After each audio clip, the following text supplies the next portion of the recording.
nous avons démontré les belles performances en matière d'exploitation portuaire, en matière de congestion maritime. En un mot, ce matin, nous déchargeons 4 fois plus vite les navires qu'auparavant. Nous avons un trafic global qui a augmenté de plus de 35% par rapport à l'année dernière. Sur ce registre, le port autonome de Dakar a généré 53,3 milliards de valeur ajoutée, 70 milliards de chiffre d'affaires, 17 milliards de résultats d'exploitation, 75 milliards de résultats nets. Ces belles performances ont créé de l'étouffement au niveau du dispositif terrestre. Globalement, le processus physique de transfert de la marchandise du navire jusqu'à quai est plus rapide que le processus administratif d'enlèvement des conteneurs du terminal vers le consommateur final. Donc la procédure administrative devient un goulot d'étranglement pour continuer à consolider les efforts acquis aujourd'hui. C'était le deuxième ressort. Le troisième, ces belles performances doivent aussi être encadrées avec un coffrage sécuritaire et sûretaire pour préserver le fonctionnement du port pour les perspectives à venir, mais notamment le port autonome de Dakar sera le seul bassin qui va supporter la croissance économique du pays jusqu'à la mise à disposition du port de Ndayane vers avril 2027, mais aussi le démarrage imminent des ports secondaires. Le coffrage sécuritaire et sûretaire a fait l'objet d'une réflexion le week-end dernier, du 1er au 3 décembre, avec les forces de défense et de sécurité qui ont pris en charge ces questions et reviendront avec des solutions idoines pour pouvoir consacrer les belles performances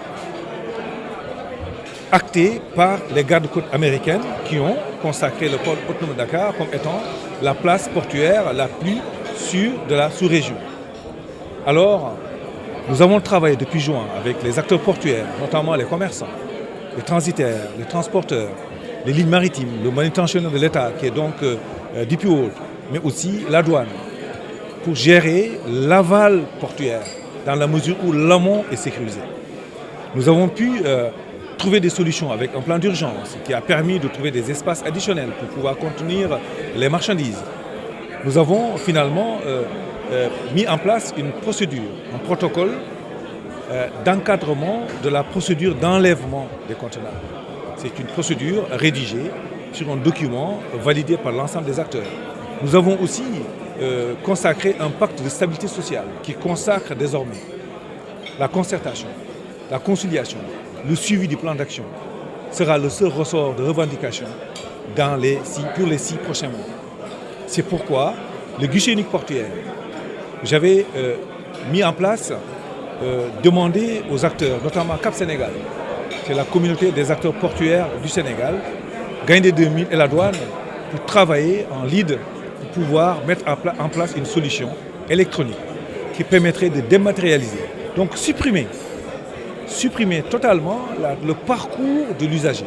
À partir de chez nous, il pourra, à travers une plateforme, suivre, pister, monitorer, payer donc sa marchandise. Ceci va réduire de 50 à 80% le temps de traitement. C'est ce qui pose problème aujourd'hui au port. Donc nous allons migrer d'un processus physique, manuel, concerté et sécurisé vers un processus digitalisé en diminuant les délais, en clarifiant les responsabilités. Parce que le protocole qui encadre l'enlèvement des conteneurs pointe sur les différents jalons de la procédure pour que désormais, si les délais de franchise sont dépassés pour les marchandises, que ce soit les commerçants, les transitaires, les transporteurs payent s'ils sont responsables, que ce soit les manutentionnaires, notamment DPO, payent s'il est responsable ou les lignes maritimes. On est dans un schéma d'encadrement des délais de franchise pour que tout dépassement puisse être pointé vers le responsable. Le guichet unique portuaire électronique vient bien à son heure. C'est la seule réponse adéquate pour consolider les efforts qui ont été consacrés jusque-là. Voilà le schéma de cohérence et de cohésion entre les 3 ressorts. exploitation du port, gestion portuaire, congestion portuaire maritime derrière nous. Nous déchargeons 4 fois plus vite qu'avant. Nous avons 35% de plus de trafic. La procédure administrative d'enlèvement des conteneurs va être portée par le guichet unique portuaire pour l'accélérer, mais aussi on doit mettre tout ça dans un coffrage de sécurité et de sûreté pour conforter les belles performances des gardes-côtes américaines pour le port autonome de Dakar. Le port de Ndayane tient son agenda. Les libérations d'emprise pour la partie prioritaire sont terminées. Les paiements des indemnisations sous le triptyque juste, équitable et préalable ont été consacrés. Le chantier avance dans un espace social pacifié. Nous avons démarré donc les jetés dans l'espace portuaire de la façade maritime et le chantier tiendra son délai.